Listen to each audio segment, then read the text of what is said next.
Well, I have to say up front a couple of things. These are the kind of saws I really don't like working on. It has serious signs of abuse. Broken crank, but more than that, the spark plug was finger tight. Filter probably hasn't been cleaned since it was first purchased. And when you start getting into a saw like this, it's almost guaranteed to be a can of worms. Now this is a 272, and these are awesome machines, part of that 200 series. It's fairly complete, and what they asked for me to do was to find a used crank and put it in there. So I've got this crank. I may have to come up with another one, but this one right here is what I have right now, and it's actually low hours and it's very tight, so it should be a good crank for them. Certainly better than the one that's in there. And another thing is, you might be wondering where Makita is. Well, this kind of came my way, and it's a lower cost impact wrench, you know, of the same kind of class. It actually has a fair amount of power. It's got some interesting features, a supporter cable. And so I'm just going to run it for a while. Makita is in my truck. It's my primary battery operated tool. You know, that set is just awesome. So I'm going to run this in the shop for just a little while and just see how it operates and how it performs. The first thing I can tell you right now is, compared to Makita, it's quite a bit clunkier. The supporter cable is. But it has plenty of power. Power is not this one's problem.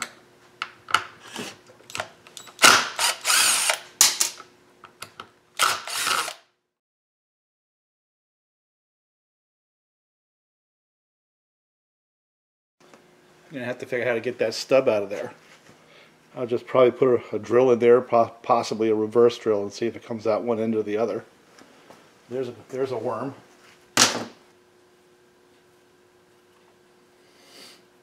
Now these 200 series saws are just about the most simplistic ones you can buy anywhere. You know, they're just awesome that way.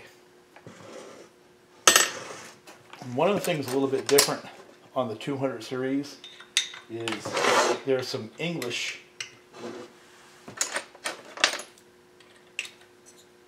fasteners mixed in, or you know, standard SAE fasteners versus metric. And these cylinder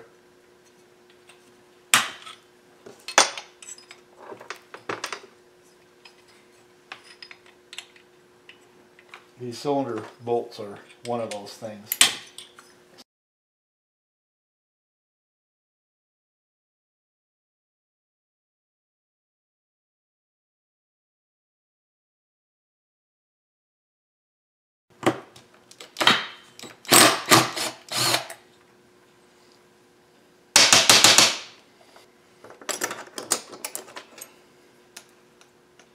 One thing I like about the porter cable is on Makita, I actually have to pull forward on that collet to release it in order to put the bit in there. With this guy here, what I got to do is push it in and it locks. That's a plus.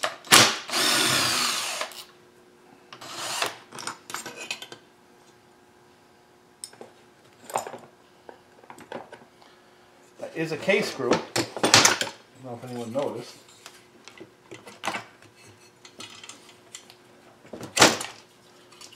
See, when all possible, that's how I do it. Now that top end, that really doesn't look that bad. You know, the gasket's still good too.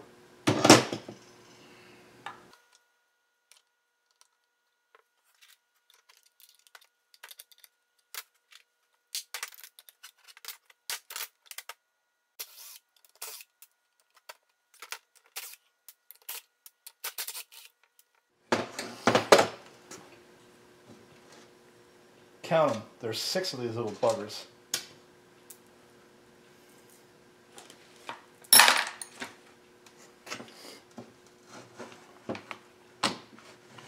Get this handle off of here. Come off pretty. Get that crank out of there, and then I think I have the makings of a video starting point, right?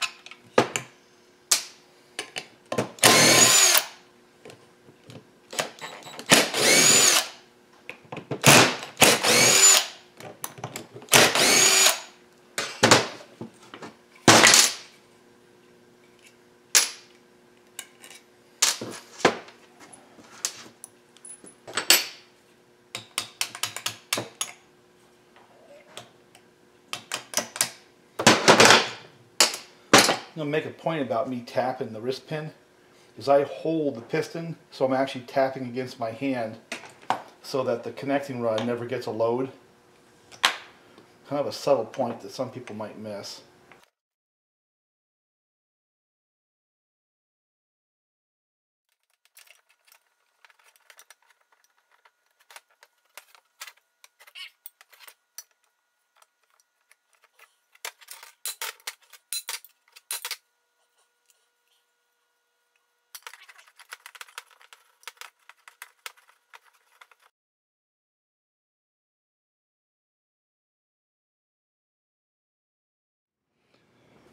Well, in this project, ran into a little glitch, but it highlights something that might be of interest to folks doing these type of things with the 268, 272 chassis. Of course, that includes 61s and Jonsereds like this one right here. Notice that. Notice this.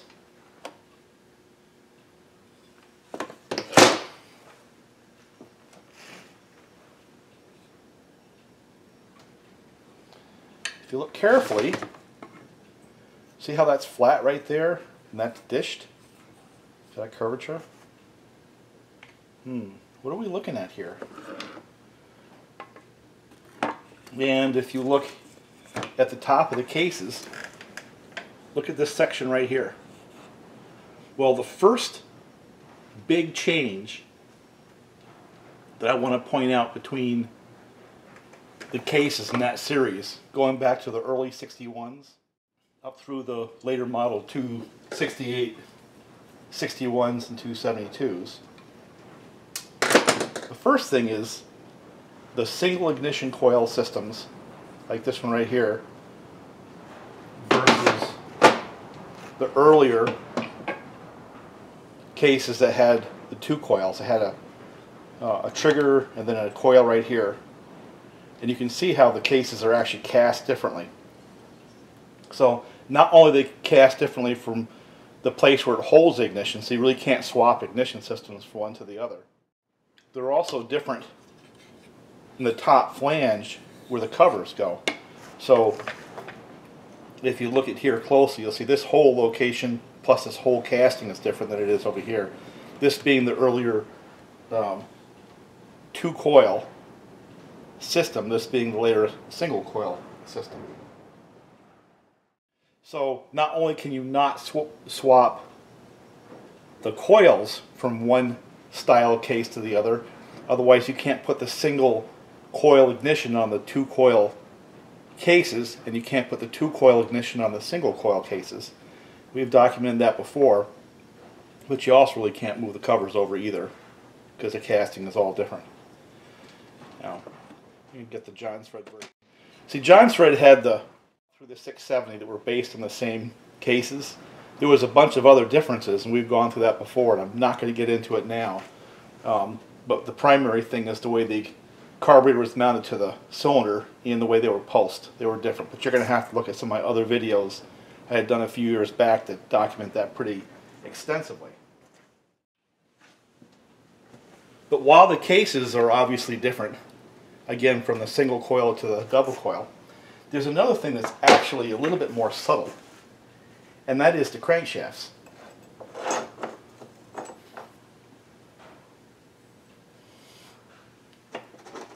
The later model versions had the 8mm thread for the flywheel nut.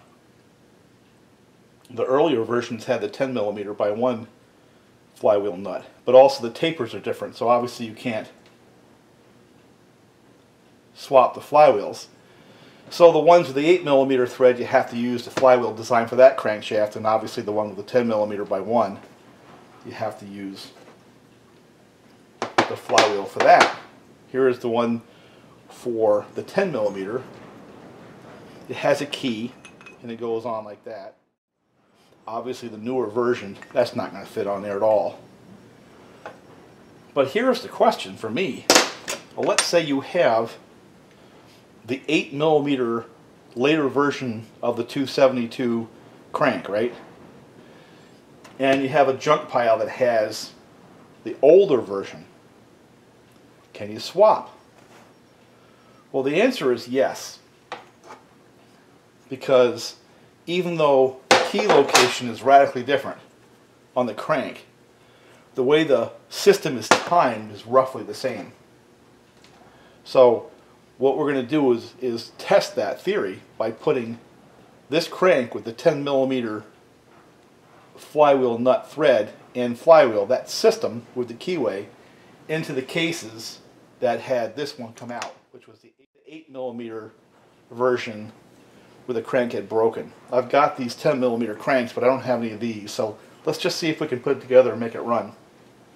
And that's a piece of trivia that folks are going to have to pay attention to when you start buying flywheels. You got to know whether or not it's the 8mm or the 10mm version for sure. And obviously you have to know the same with the ignitions and things like that. We've already covered that. So let me get these out of the way and we can get back to work.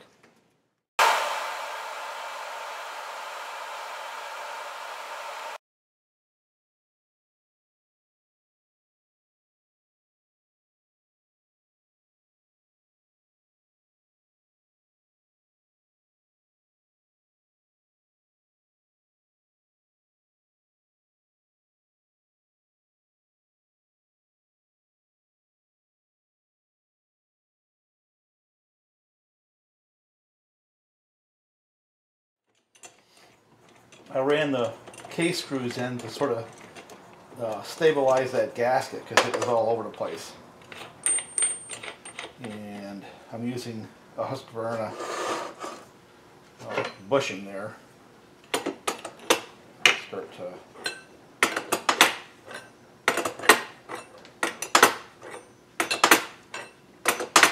squeezing this together.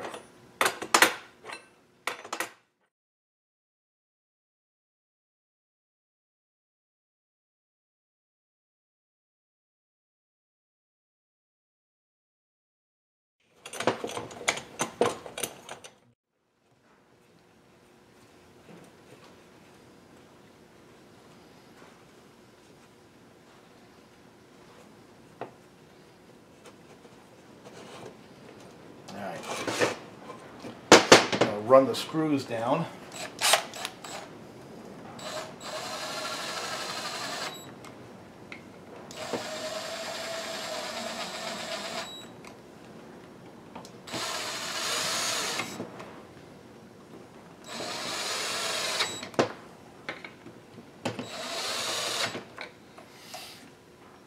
I'll let my hands do the tightening versus the impact. Just feel better about things that way.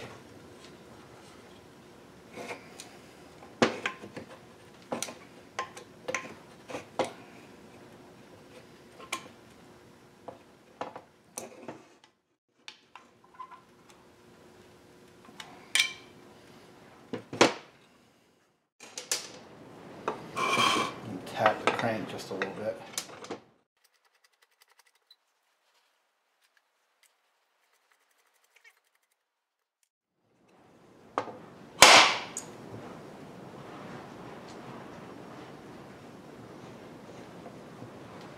There we go.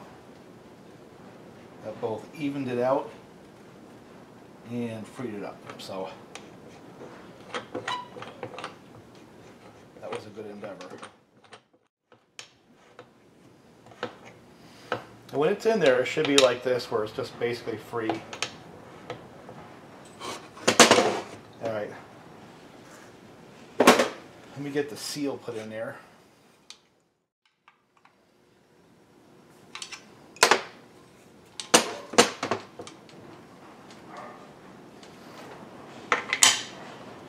Now that seal driver is meant to be guided by the crank. Okay? So I have a fresh new seal right here. I've got some noisy dogs.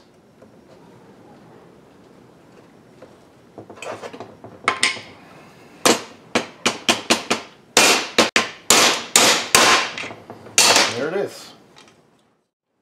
Where it's supposed to be. A little more seal tension now.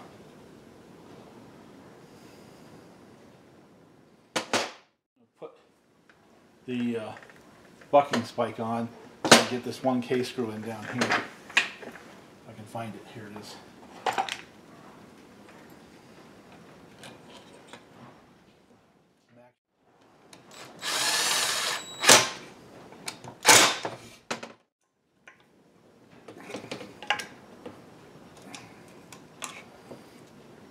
They're in there pretty tight.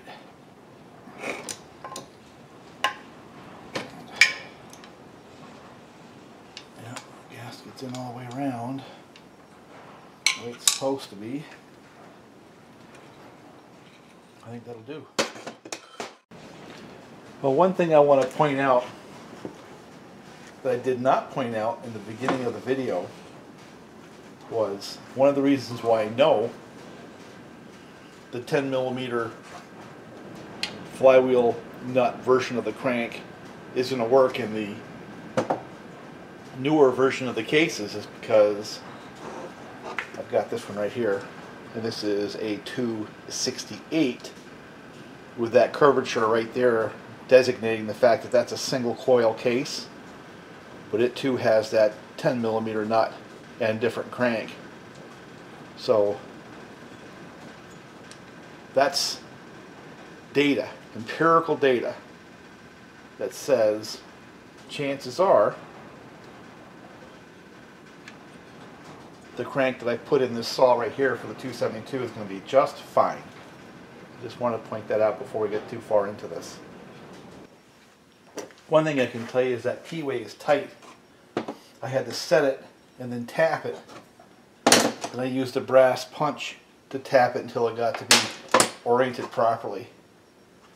That was a little more rigorous than I'm used to, that's for sure. And there, flywheel goes right on it.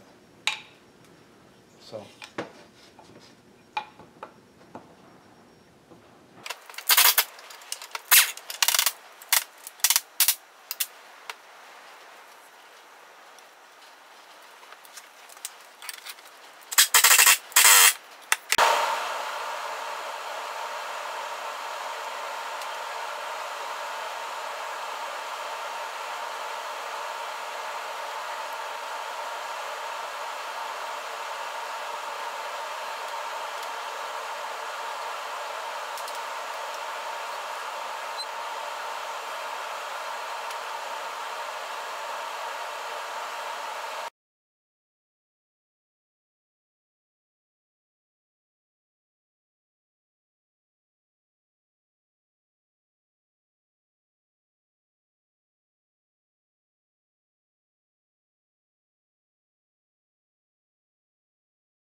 I can't fix that. I ain't gonna try. Fuel line is beyond. I can't imagine this saw even ran. Look at that thing. Got like 2 or 3 different cracks in it. But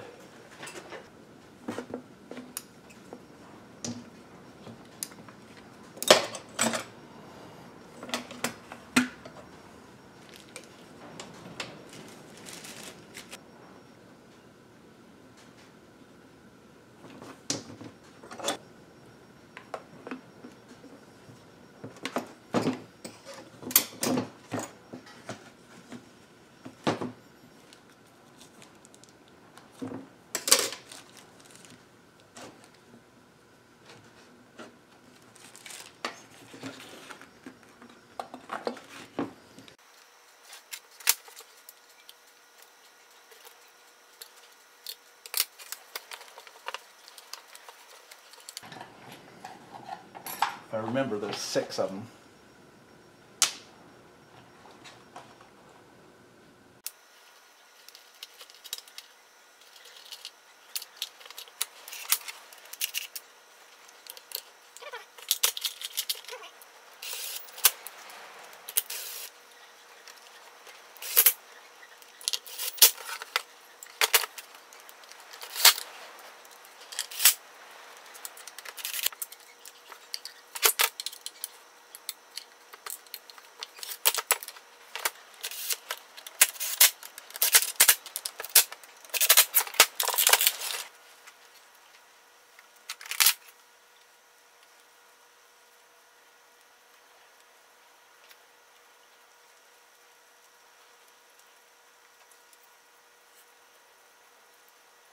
is just get it running first, and then see what we have after that.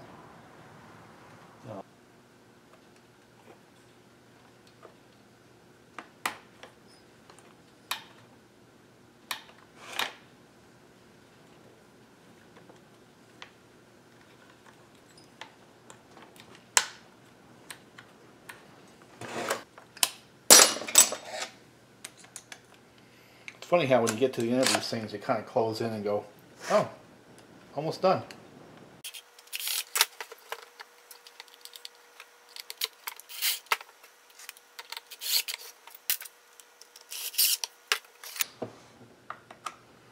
See if I can get a little gas in this thing and see if it'll fire.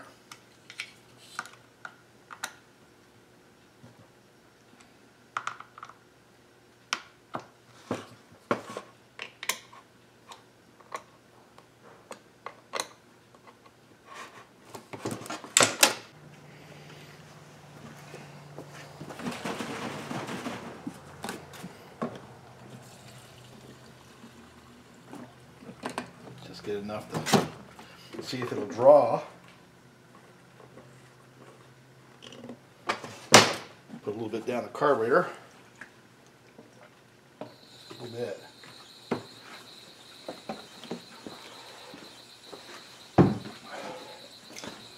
Choke it.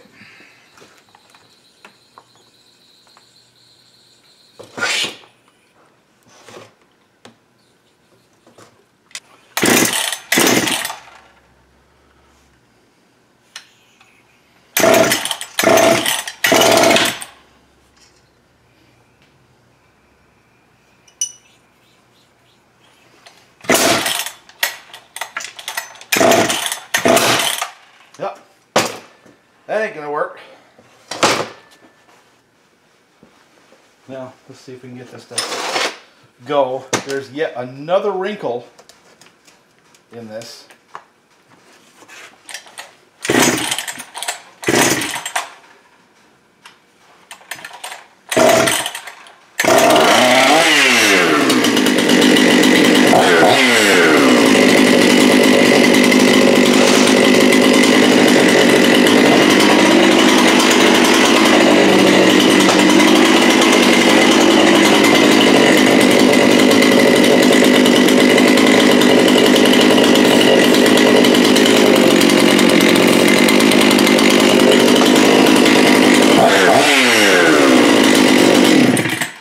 Runs. Got a video. Now, there is another wrinkle. I put this flywheel on, it backfired. I put this other flywheel on, it ran. Then when I looked, where the keyway is different on this one than this one. The only thing I can see different in the part number is this one says V1 and that one says V5. And I wonder if there's a difference between, even though it has the same part number, the V1 versus V5, and whether or not this is for the 2-coil ignition and the one that's on there is what's required for the 1-coil ignition. Inquiring minds want to know, but at this point in time, I've got a good running saw right there. I think I'm going to leave it for now. Call that a video, and we'll do some more research, tweak and tune at a later point in time.